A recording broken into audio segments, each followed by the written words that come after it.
il y a quand même beaucoup de difficultés.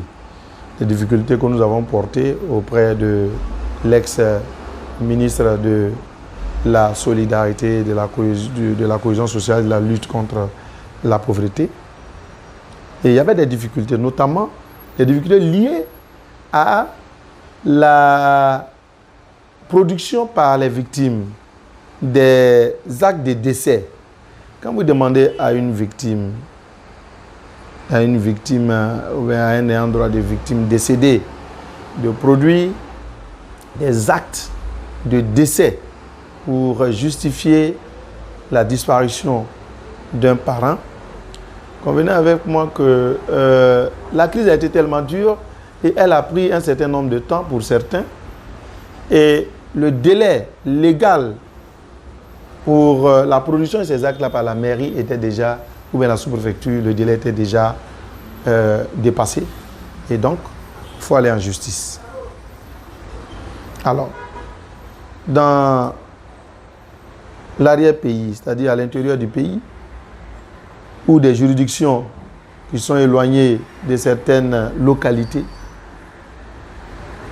une victime ou un ayant droit de victime doit aller en justice avec deux témoins, mais bien avant, il faut payer d'abord à la mairie les certificats de non-déclaration d'abord pour montrer qu'effectivement le décès n'a pas été déclaré. Ça a un coût.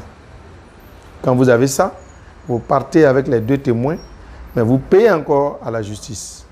Et quand vous payez même, c'est même pas sûr que la première audience soit, en tout cas vous soyez accepté le premier jour. Donc, souvent il y a des reports de 2 à 3 fois. Donc, qui fait qu'aujourd'hui, il y a des victimes qui sont dans cette situation-là qui n'arrivent pas encore à vous. On a emporté ça. Il y a aussi des difficultés liées aux bons de prise en charge médicale.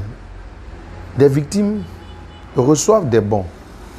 Elles sont référées à des hôpitaux et quand elles y arrivent, malheureusement, l'hôpital, en général, n'a pas encore reçu la liste des victimes qui leur a été référée. Il y a eu à intervenir pour que, n'est-ce pas, des situations soient décantées. Des victimes qui ont des bons de prise en charge médicale, qui attendent près de 2 mois, 3 mois, alors que le bon de prise en charge a un délai, c'est 1 an. Alors déjà, souvent, il y a 2 mois, 3 mois qui courent sans que les victimes ne reçoivent des soins. Et quand elles en reçoivent et que le nom se trouve effectivement à l'hôpital, alors le parcours est long parce que ça ne se limite pas simplement à l'hôpital. Vous partez à l'hôpital, on pose les diagnostics, autres, après il faut revenir au niveau du ministère, il y a le ministère de la Santé qui est impliqué, après il y a beaucoup de choses. C'est pourquoi nous avons demandé en son temps que l'itinéraire médical soit bien connu par les victimes. Parce qu'il y en a quand elles vont à l'hôpital et qu'elles reçoivent un coup de massue, parce que bon voilà, mal orientées, elles restent avec le bon jusqu'à l'expiration. Il y a les prises en charge scolaires. Bon, là encore, c'est vrai, la déclinaison des différents niveaux nous a été donnée, mais j'avoue que quand c'est transmis, ce n'est pas à délai, puisque normalement, c'est la phase de réception. Aujourd'hui, tout est bloqué. On ne sait pas, c'est vrai, c'est donné, mais c'est vraiment à compte-gouttes. À l'AGR aussi, nous ne savons même plus si ça continue les prêts pour AGR ou pas. Et donc, au vu de tout ce bilan-là, nous avons tenu un point de presse le vendredi dernier pour situer la communauté nationale et internationale sur ce qui est fait, qui est bon, et ce qui reste à faire, sur lesquels nous devons tous nous concentrer. Alors, le point fait par le ministère, l'ex-ministère de la Solidarité, est le suivant. Et il y a, en août 2020 dernier, il y avait 4448 cas de décès ayant perçu l'indemnisation d'1 million. Il y avait 1878 blessés qui avaient reçu des prises en charge, y compris des prises en charge scolaires. Il y avait la construction ou réhabilitation de plus de 150 infrastructures, des pompes villageoises, les maisons de chefs, voilà, des infrastructures scolaires et autres. Donc nous appelons tout ça les réparations communautaires. Et en clou, il y avait l'adoption, n'est-ce pas, d'une loi portant journée nationale du pardon et du souvenir qui aura lieu le 16 décembre. Donc voici les acquis que nous apprécions et qui sont à saluer, mais néanmoins nous disons que c'est insuffisant, très insuffisant face au nombre de victimes qui a été donné par la CONARIV. La CONARIV nous dit que sur 800 000, plus de 800 000 dossiers reçus, elle n'en a retenu que 316 000 et rejeté plus de 550 000. Alors, avant de revenir sur les 316 000, mais les motifs des rejets, pour nous, sont risibles. Ça fait rire. C'est pourquoi nous avons demandé en son temps l'ouverture d'un contentieux autour de la question. Comment comprendre qu'on puisse rejeter le dossier d'une victime simplement parce qu'on n'a pas pu la joindre au téléphone? Quand on sait que il y a des opérateurs de téléphonie mobile qui ont disparu, notamment Comium, Green et autres, qui avaient quand même des clients parmi des victimes. Simplement, on n'a pas pu les joindre au téléphone, on a mis les dossiers de côté. Des victimes ont été rejetées pour cause de formulaires mal remplis. Alors que le remplissage des formulaires revenait aux agents CDVR CONARIV. Pourquoi m'incomber la turpitude des agents? Pour ça, des victimes ont été rejetées. Des victimes ont été rejetées aussi pour dossier incomplet.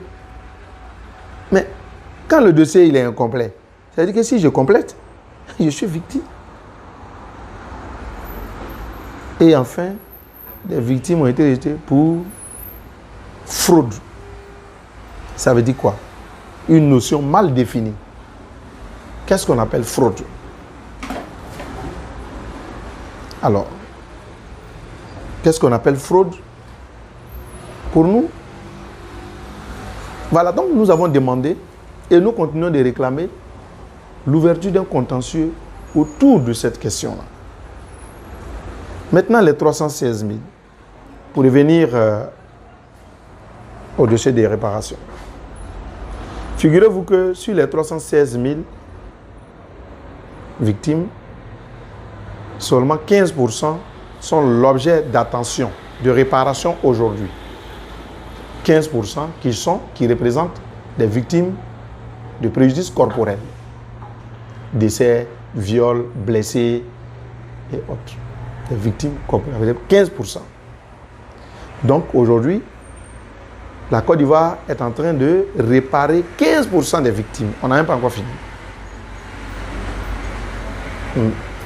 85% des préjudices matériels qui concentrent le gros lot. Quand nous avons rencontré Madame la ministre, elle nous a dit vraiment la Covid-19, c'est vrai, mais c'est lourd. C'est lourd parce que c'est des maisons, c'est des usines, c'est des véhicules, c'est lourd. Mais selon les standards internationaux, il faut toujours commencer par les victimes corporelles. Ça, c'est normal et c'est dans ça que nous sommes. Hein? En même temps, nous avons plaidé pour que les retraités, les doyens qui sont parmi nous, qui ont tout construit durant leur vie active et qui ont tout perdu pendant cette crise-là et qui sont en train de mourir d'AVC, de chagrin parce que, voilà, nous avons demandé que Madame la ministre en son temps ait quand même un regard sur ces doyens-là. Vous avez dit qu'elle avait pris bonne note. Alors, donc vous comprenez que après ces démarches, nous avons dit, puisqu'il y a beaucoup de victimes et qu'aujourd'hui, aucune loi n'encadre cette activité. Vous dites c'est lourd. Mais c'est lourd, mais la réparation est un droit pour les victimes et nous allons continuer à réclamer ce droit-là. Donc pour nous, il n'est pas question d'abandonner. Non. Pour pérenniser cette activité dans le temps, nous avons demandé qu'une loi soit votée. Et la loi, nous avons travaillé sur cette loi-là. En 2014, avec les organisations de droits de l'homme, avec à la tête le RIDH et d'autres structures, le MIDH, le IDH, en tout cas les structures de droits de l'homme, avec les organisations des victimes, nous sommes assis à la CEDAO, produit un premier draft. Et en 2016, avec l'avènement de la CONARIV a organisé un séminaire à Bellecote, je crois que c'est en décembre, pour revoir ces textes-là. Et ça a été adopté, puis en ce moment, avec le ministère de la Solidarité était partenaire. Et donc, quand cette monture-là a été adoptée, elle a été transmise au ministère de la Solidarité. Et arrivé là-bas, je pense qu'il y a eu encore des réaménagements pour réduire, je crois, le nombre de pages. Mais je veux dire, la loi existe et aujourd'hui, nous savons qu'elle se trouve sur l'avant-projet de loi, se trouve sur la table du gouvernement. Et nous plaidons toujours pour que, n'est-ce pas, cette loi-là soit votée pour le bonheur des victimes, mais aussi pour l'État lui-même. Parce qu'aujourd'hui, la question des réparations est adossée à la seule volonté de l'État, du chef de l'État, du président de la République. Alors que l'État, c'est une continuité. Nous voulons une loi pour permettre, parce que nous voulons rester cette conscience, cette mémoire de la Côte d'Ivoire de violence. Les victimes portent jusqu'à présent les marques indélébiles de cette crise qui a défait le tissu social. Et donc, nous voulons rester dans cette posture-là pour amener les futurs dirigeants, même les dirigeants actuels et futurs, à ne pas retomber dans les travers de 2010. Parce que elle a causé beaucoup de dégâts. Et donc, cette mémoire-là doit éveiller leur conscience pour que demain ne soit pas comme hier. Demain ne soit pas comme ce que nous avons vécu et à y penser, à réparer, ne serait-ce que la charge, trouver les moyens pour réparer, l'État comprendra que effectivement, nous ne devons plus glisser sur ces terrains-là parce que au plan humain, au plan matériel et au plan psychologique, c'est lourd. Donc, nous leur donnons le temps de voter cette loi-là afin de permettre de réparer dans le temps. Quand l'État comprendra que c'est lourd à payer, peut-être si au plan moral, au plan psychologique, ils n'ont pas été atteints, au plan matériel et financier, ils seront atteints parce qu'ils savent que les conséquences sont lourdes à payer. dans le temps. C'est pourquoi nous allons plus retomber